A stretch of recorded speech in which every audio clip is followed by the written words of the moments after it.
एक सियासतदान हूँ, उन चीज़ों को समझता हूँ कि कंट्रोवर्शियल बातें नहीं की जाए, क्योंकि हम एक ही हुकूमत में हैं,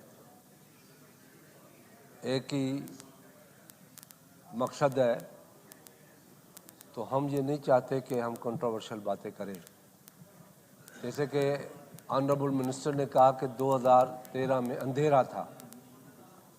मैं आपसे, पार्लियामेंट से ये कहता हूँ कि उनकी आज ही अनाउंस करें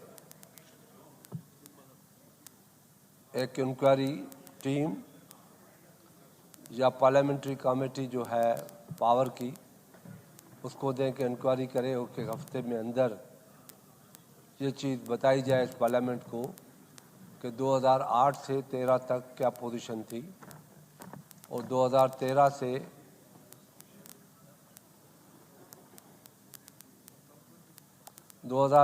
18 में क्या थी और 18 से आज तक क्या है। मैं अवॉइड कर रहा हूँ, आज अगर 94 में जो मोहतरमा बेनज़ीर भुट्टो साहिबा ने 5000 मेगावाट बिजली का मुआहदा किया था थरकोल पे गार्डन वू के साथ, जो 15 साल के अंदर कोयले पे 20,000 मेगावाट बिजली होती और सस्ती बिजली होती, वो कैंसिल किया गया प्रोजेक्ट। अगर वो नहीं होता तो आज हम अंधेरों में नहीं होते। हमारा विजन बड़ा क्लियर है। हम बिलीव करते हैं इस वक्त जो दुनिया की हालात हैं, दुनिया की इकोनॉमिक सिचुएशन है, उसको देखते हुए हम अफोर्ड नहीं कर सकते महंगी बिजली। आज जो ऑयल पे बिजली चल रही है वो 45 रुपया यूनिट पड़ रही है, जो अफोर्ड यकीनन नहीं कर सकते। मैं इस बात पे भी नहीं जाता कि 2013 से 18 तक जो बिजली के कारखाने लगे गए वो आज चल रहे हैं या नहीं चल रहे। और मैं इस कंट्रोवर्शियल में भी बात में नहीं जाता कि आज जो बिजली आ रही है, नई बिजली, वो थरकोल से आ रही है, 2000 मेगावाट थरकोल से आ रही है। और इसी तरीके से 1000 मेगावाट नई बिजली थरकोल पे शुरू हो रही है, कारखाने वहाँ पे काम हो रहा है। मगर एक और बात भी ज़रूर कहूँगा, जो आज हमारा मुल्क जो है, कौम के पास ये तारीख़ी डॉक्यूमेंट्स होने चाहिए, कौम को पता पड़ना चाहिए कि किसने क्या जुल्म किया इस मुल्क के साथ। मिस्टर स्पीकर, 95 में एक रात ऐसी थी जब पाकिस्तान की हुकूमत ने, उस वक्त की हुकूमत ने एक एलपीजी का मुआहदा किया दूसरे मुल्क के साथ 2 सेंट में, और बहुत सस्ती, नहीं आई एम सॉरी, $5 में। वो एक अखबार का एडिटोरियल लिखवाया गया डॉन में, उसको सो मोटो लेके उस प्रोजेक्ट को, जो एग्रीमेंट था, उसको कैंसिल किया गया। उसमें इल्ज़ाम क्या था कि मिनिस्टर एनर्जी ने 100 बिलियन रुपया रिश्वत ली है।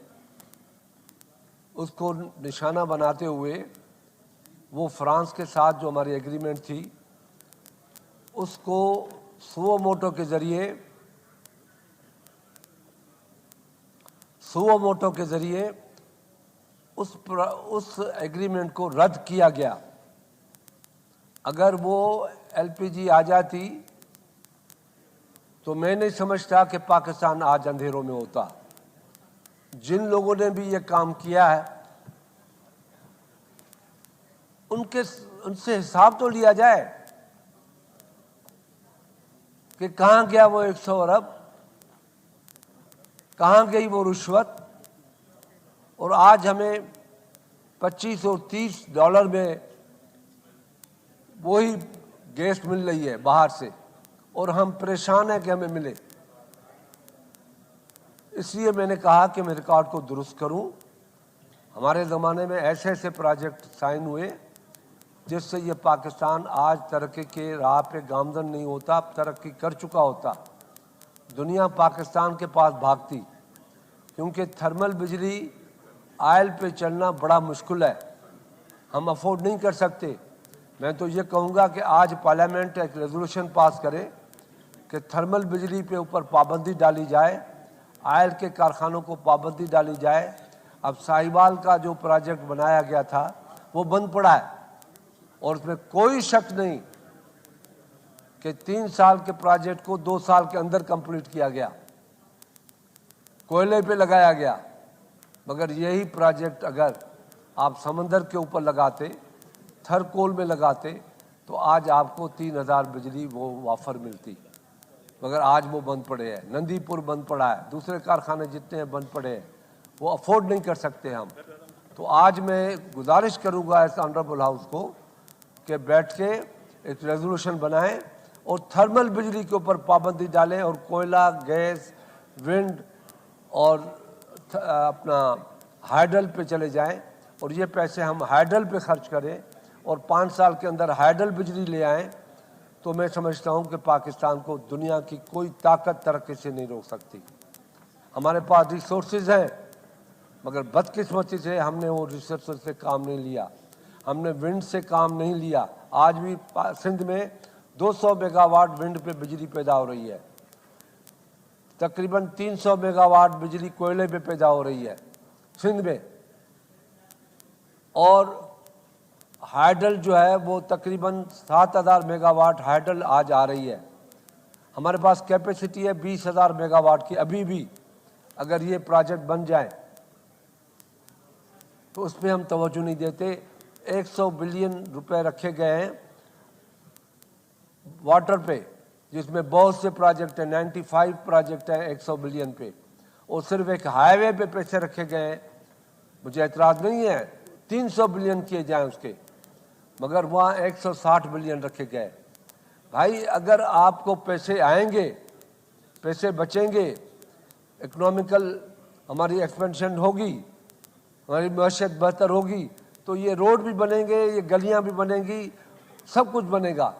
मगर उधर पे हम उधार पे अगर रोड बनाते रहेंगे और दूसरे काम करते रहेंगे, और जहाँ से हमें अर्निंग होनी है उस प्रोजेक्ट पे हम तवज्जो नहीं देंगे, तो उसका असर ये होगा जो आज मैशत का असर है।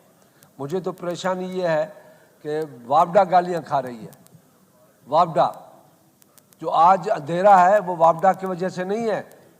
वापडा आज भी 6500 मेगावाट बिजली दे रही है, और रात दिन हम कोशिश करते हैं कि कौन से पानी को कितना बढ़ाएं और बिजली को ज़्यादा ले आए। ये डिस्कोज हैं, लोगों को पता होना चाहिए कि डिस्कोज जो है पावर साइड पे वो नहीं दे रही है बिजली, मगर वाटर मिनिस्ट्री जो है, वापडा जो है वो बिजली दे रही है, और सस्ती बिजली दे रही है। 45 रुपये वाली नहीं दे रही है, 2 रुपये वाली दे रही है। मैं इस हाउस को रिक्वेस्ट करूंगा कि यूनानी मछली खड़े हो के ये कहें कि हाइडल पे आप जितना पैसा रखना चाहते हो, हमें कोई इतराज़ नहीं है, हमारी स्कीमें ख़त्म कर दे, गली कूचा बन जाएगा, हमारी स्कीमें पूरी मुकम्मल बंद कर दो। मगर हाइडल को चलाओ, 3-4 साल के अंदर हाइडल ले आओ, फिर देखो पाकिस्तान कहाँ पहुँचता है, आपके आने वाली नस्लें कहाँ पहुँचती है। Thank you.